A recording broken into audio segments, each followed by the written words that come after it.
Kate here, and I haven't told Matt that I'm doing this, so I hope he isn't mad that I'm doing it without him, but we just have not been able to coordinate a time together to hop in here and do week one's education. So I'm going to just try to do it really quick.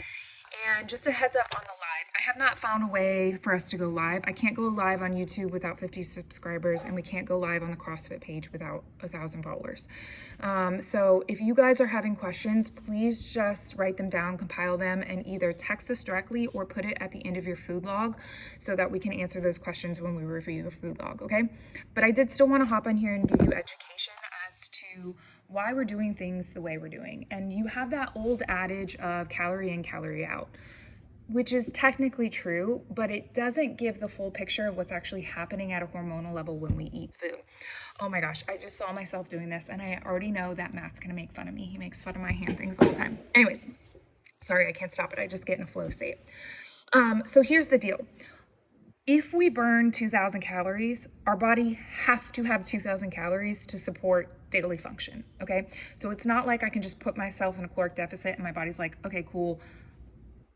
All right, if I burn 2,000 calories, but I want to lose weight, so I start putting myself in a restrictive calorie and I eat 1,600 calories a day, my body is still going to find a way to have that 400 extra calories so that it meets the demand of the 2,000 that I burned.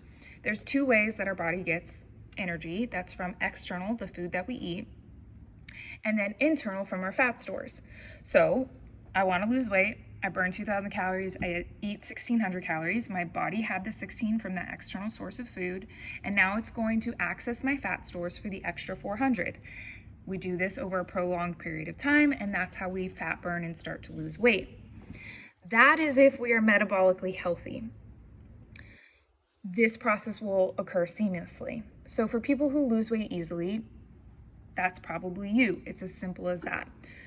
But in this state that we live in for the last 60 to 70 years in America, where processed and refined carbohydrates are a part of our daily diet, something occurs with insulin and the building up of insulin resistance that doesn't allow this process to happen seamlessly. Because when I eat, I'm not just eating food. There's things that are happening at a hormonal and energetic level every time I consume food.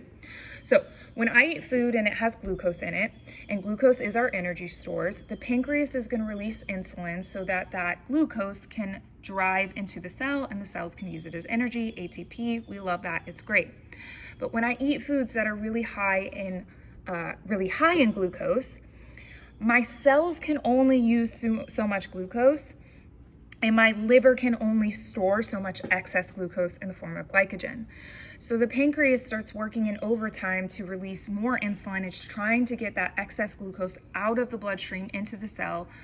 But again, my cells can only use so much and my liver can only store so much. And so over time, this doesn't happen in 1 week with one piece of cake, but over a prolonged period of time, we can start to become insulin resistant. And a lot of us might not even know it, because it's not just people who are overweight that are insulin resistant. I have had lab work within the last 2 years that are borderline insulin resistance. And a lot of us might know it because even if we're getting annual lab work, it could just be the beginning signs of it. And depending on what kind of doctor you're seeing, they might not even, they're like, okay, well, you're not overweight, you're working out, you're good to go. And they're not even recognizing that we're already in this pre-diabetic or almost insulin resistant state. And here's why it's important, because insulin does not just help drive glucose into the cell, it is a fat storage hormone. So let's say I'm borderline insulin resistance, which a decent amount of you doing this food challenge, if you were someone who you were initially able to lose weight and then all of a sudden that last 10 to 15 pounds is just stubborn and not going anywhere, this is for you, and this is why we're doing it this way, to help capture everyone. If I am in a borderline insulin resistant stage, which means I'm in a fat storage phase, and I burn 2,000 calories and only eat 1,600 calories, so my body is like, okay, I've got to make up that extra 400 calories, and it goes to your fat stores, but your fat stores are like, no, we're in a storage phase. I can't release that to you. Your body's like, okay, well, I still need 400 calories. All right, fine, we can deal with that today. Okay, fine, we can deal with that next week.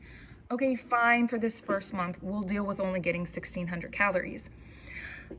But our bodies are problem solvers. They're smart, they're intelligent. We're not smart, we're not intelligent. We don't realize that our body is not hitting the demands that it needs with that 2,000 calories and that it's not able to access those fat stores. So we just keep working out and we keep eating in a caloric deficit. And our body's like, okay, I'm not getting the 2,000 calories I need. I'm only getting 1,600 calories. So now I need to figure out a way to only burn 1,600 calories a day. So how are we gonna do that? And the body first gets cold, it decreases its core temperature because a colder body burns less calories where a warm body burns more calories. It slows down your digestion so that the food can sit on the gut for longer. It slows down your heart rate. So a low resting heart rate is not always a good sign of being metabolically turned on. A lot of times it's a sign of being metabolically turned off, because if our heart can beat less a minute, it's using less energy. And the results of this, there's a lot of results of this. Some of the more common things is your cognitive function. It decreases. That's that brain fog. That's you're feeling like you always need an energy drink or extra coffee. That's not sleeping well at night. Maybe you wake up between 1 and 3 in the morning because your liver is bogged down. So you wake up to pee, not normal. And then another big thing, especially that women might notice more than men, is that imbalance between sex hormones and stress hormones. And so instead of them working in tandem, because both of them are good, stress hormones are good, we need them. But what happens is we get this excess of stress hormones and this decrease in our sex hormones, and that looks like for both men and women, decreased fertility and decreased libido. So all things we don't like. So the reason we're doing things the way we're doing it this time, with the Ceylon cinnamon, with the walks after eating, with the creatine, all of these things are things that we're trying to help deburden the pancreas, deburden the liver, and help more readily get the glucose into the cell and not overburden your bloodstream with high levels of glucose by eating foods that are a little bit lower on the glycemic index. So it's a lot more in depth than that, but I'm trying to keep it a little bit surface level. We're trying to get you out of a fat storage phase into a fat loss phase so that when you're in a caloric deficit, your body actually has the ability to access your fat stores and burn them like it should. So hope that's helpful. Please feel free to ask me or Matt any questions on that. We're excited. You guys are crushing it already in week 1.